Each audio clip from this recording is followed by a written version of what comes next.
with the sword of realization, cut asunder your doubts about the truth. All your doubts are born of ignorance. Take refuge in them. Krishna is saying, mind is full of doubts. The yogi is the one whose mind has left all doubts behind. And Krishna is saying, those doubts can only be cleared away using the sword of realization. Krishna says your mind is full of ignorance, and then he says your mind is full of doubts. Can we see that these two are one? Conventionally, ignorance is understood as the absence of knowledge. But Krishna is telling us that ignorance is not the absence of something, rather, it is the presence of doubts. And all knowledge leaves you with doubts because no knowledge is complete. Whatever you know is always incomplete and hence leaves scope for doubt. You may know that your work is well secured, but is your knowledge about that security total? Because that knowledge is not total. Hence, when an opportunity to doubt the security comes, the opportunity will succeed. You may be greatly assured about your child or your wife or your husband. But is that assurance total? That assurance can never be total because that assurance is always based on some knowledge. And hence, when more information, more knowledge comes, then that assurance is shaken up. Ask yourself, is there anything in your life that cannot be shaken up? You may have greatest trust upon something or somebody, but can that trust not be shaken up by just one piece of evidence or information? Such is our life. We live in a very, very terrified way.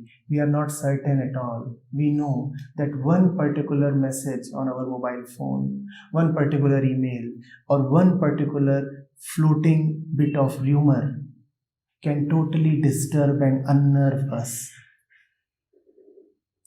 Because our relationships, our security is based on knowledge, and knowledge is never total.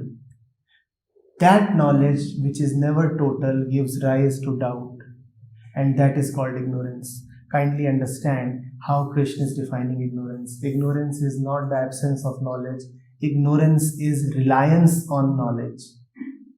The more you rely on knowledge, the more ignorant you are.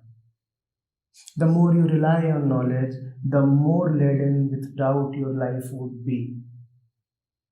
You would say, I trust this man because of such reasons. The reasons are all knowledge. Are you sure that the list of reasons has exhausted? Something can be added to that list. Would your trust then remain intact? Your trust would be gone along with the elongation of the list. Gone. We live by knowledge. We live by mental stuff.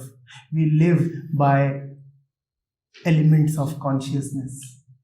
We live by what is going around in the mind. Krishna then, by implication, is saying that whatever goes around in the mind is ignorance. Whatever goes around in the mind is doubt.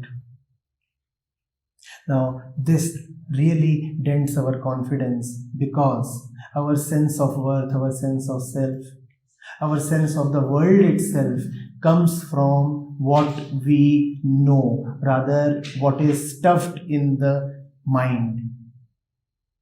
We trust that, we live by that, we depend on that, we make decisions using the content of the mind. Krishna is saying, the more you depend upon the content of your mind, the more terrible life would you be living. That is called ignorance. To live by the limited when the unlimited is available to you. Ignorance is to live by information when something far more accurate and immediate than information is available to you.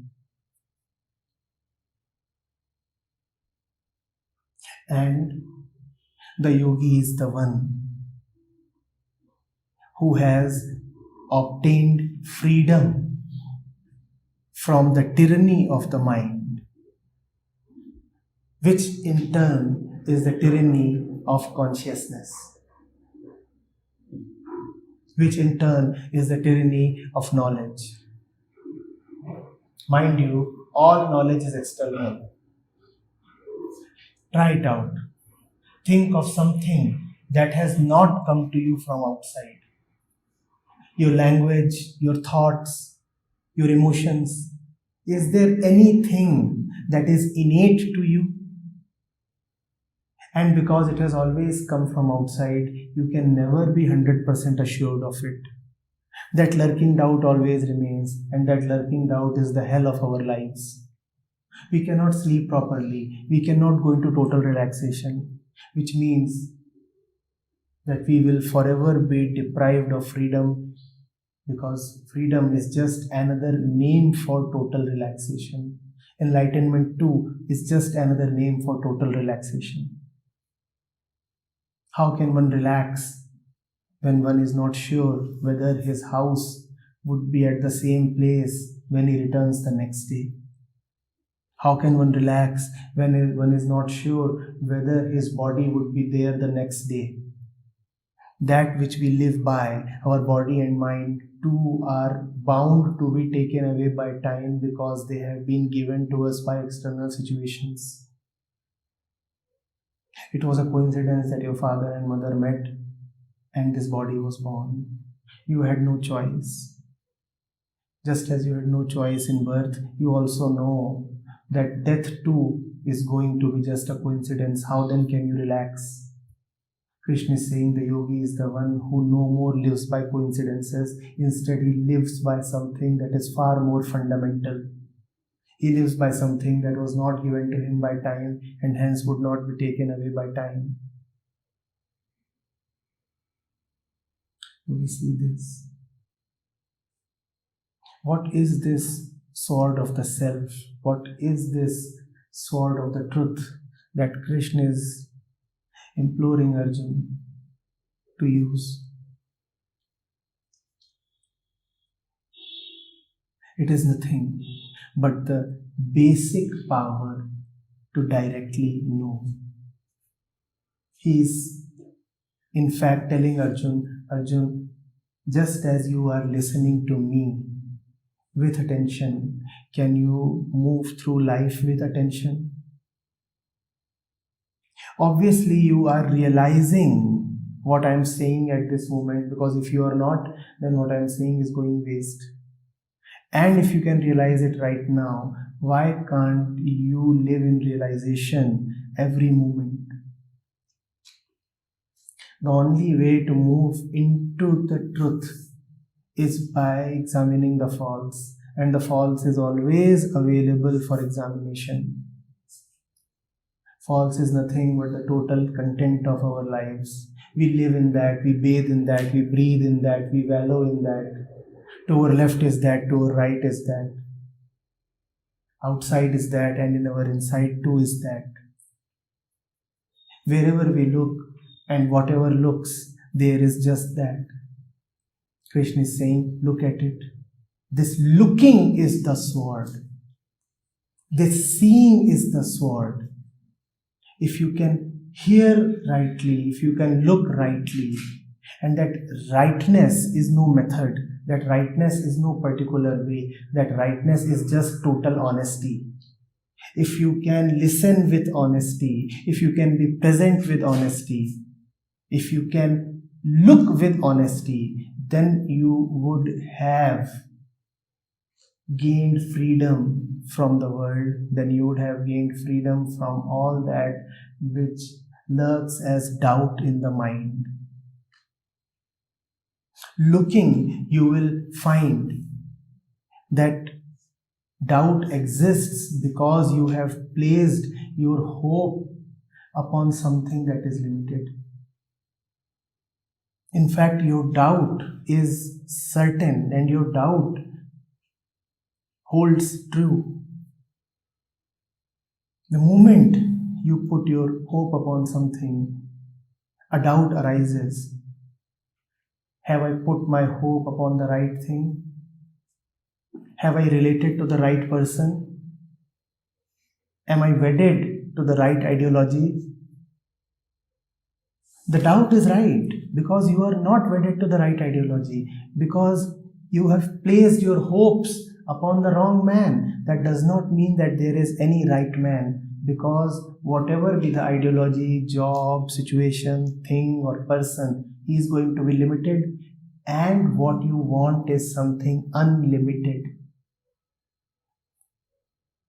Seeing exposes that you are wanting the wrong thing in the wrong place. Seeing exposes that the shops keep changing, but your knocking does not change. Seeing exposes that the shops keep changing, but the limitations of the objects inside the shops rarely change. They never change. But our hopes that the next shop might provide me the unlimited good that I am hunting for remains intact. This hope, this expectation, this stubborn insistence on not realizing is what is doing us in. Actually, the ego is almost as stubborn as Krishna. Krishna is obstinate, chapter after chapter, verse after verse. He is preaching to Arjun. And Arjun, who stands for the ego, is equally stubborn. He says, I have still not understood, I have still not understood, I have still not understood. So are we. Life keeps on teaching us lessons. Every suffering is a message. Every disappointment is a message. Every instance of pain is a lesson, but we refuse to learn. We keep on falling in the same hole again and again. We keep on committing the same mistakes again and again. The names of mistakes might change. The nature does not change. Every mistake by its fundamental nature is the same. The mistake is you are relying upon the wrong thing. That, by the way, does not mean that there is any right thing to rely upon, which means that you need not rely upon anything, which means that you are somebody who needs no support. There is no need to rely on anything. Do you see the total sense of empowerment that Krishna is coming from, that Krishna is synonymous with? And do you also see how unnecessary it is to live like Arjun, mired with doubt, shaking with indecision, when the totality of living is easily available?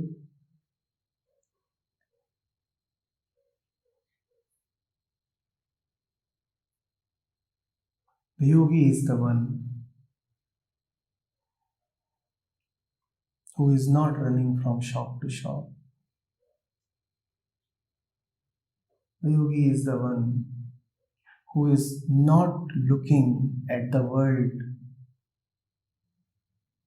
with eyes that are longing for something.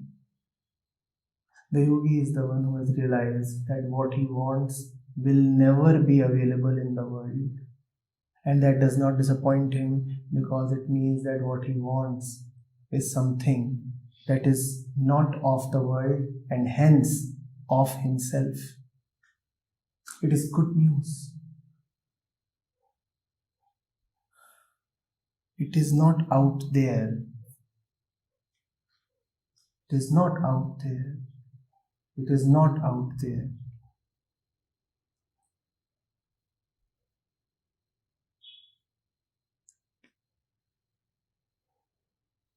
So, yesterday during the discussions in Meet the Master series program, yesterday morning, the seeker who came from US and he had a certain sets of questions to ask. And while answering those questions were answered by you when I was present. So it came out the importance of faith. So everything during the discussion it came out that faith is the only thing that exists. And to me it appeared like now the faith is the only important thing to my mind. And now today during this discussion, in this one-on-one thing, it came out the role of genuine doubt. Not doubt alone, rather than the word came out genuine doubt. Now, how to understand this genuine doubt in accordance to the faith that I have learned yesterday? So, is this genuine doubt is like faith only, or They are identical, they are one. Faith and genuine doubt are one. Genuine doubt is to know that everything that you can trust is only going to betray you. That is genuine doubt. Genuine doubt is to not to remain unnecessarily hopeful. That is genuine doubt. Doubt taken to its totality is genuine doubt. Faith is after all the pillars of belief on which my life stood have collapsed, I still trust. What does genuine doubt do? It takes away all the objects that you use to trust. We all need security, right? So we trust something or the other. To doubt genuinely is to see that whatever you trust will fail the purpose of your trust. And you know that is why you are insecure always. Genuine doubt is to know that whatever you trust will never be trustworthy, really. Genuine doubt is to see that whatever you really want from the other can never really supply. Because what you want is the infinite, the other is finite, the finite cannot give you the infinite. That is genuine doubt. So genuine doubt takes away everything that you ever trusted. And after everything that you ever trusted and can possibly trust is taken away, you find that you are still trusting what? Nothing. Trusting nothing is called faith. I can still live assuredly. I can still live in security. Reason? No reason. Object? No object. I am purposelessly alright. I am reasonlessly joyful. I am just okay. This is faith.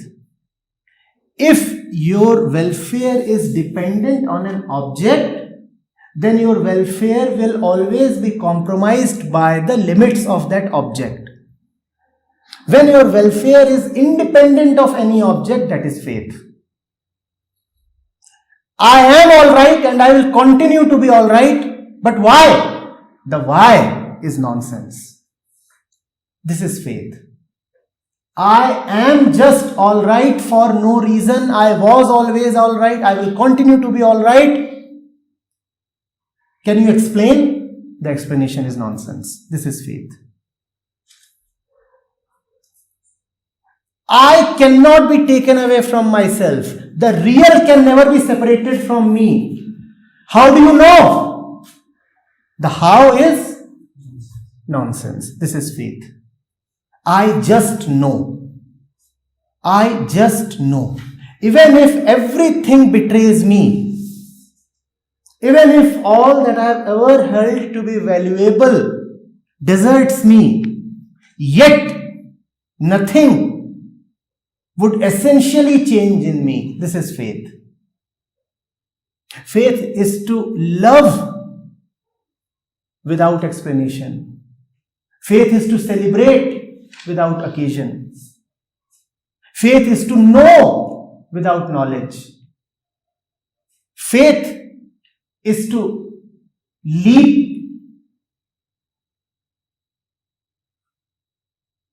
without wings. Often when you just leap without wings, you find you are flying. That is faith. Faith is the ability to live in uncertainty. And that ability is very much needed because the world is always an uncertain place. You must have a tremendous certainty in your heart so that you can live in total uncertainty. That is faith. And remember, faith cannot be dependent on anything. Because if your faith is dependent on anything, then that thing will belittle your faith. You cannot say, I will have faith as long as such conditions are met. Faith has to be unconditional. Only then it is faith. Otherwise it is just petty trust. Otherwise it is the ego trying to figure out some kind of a refuge.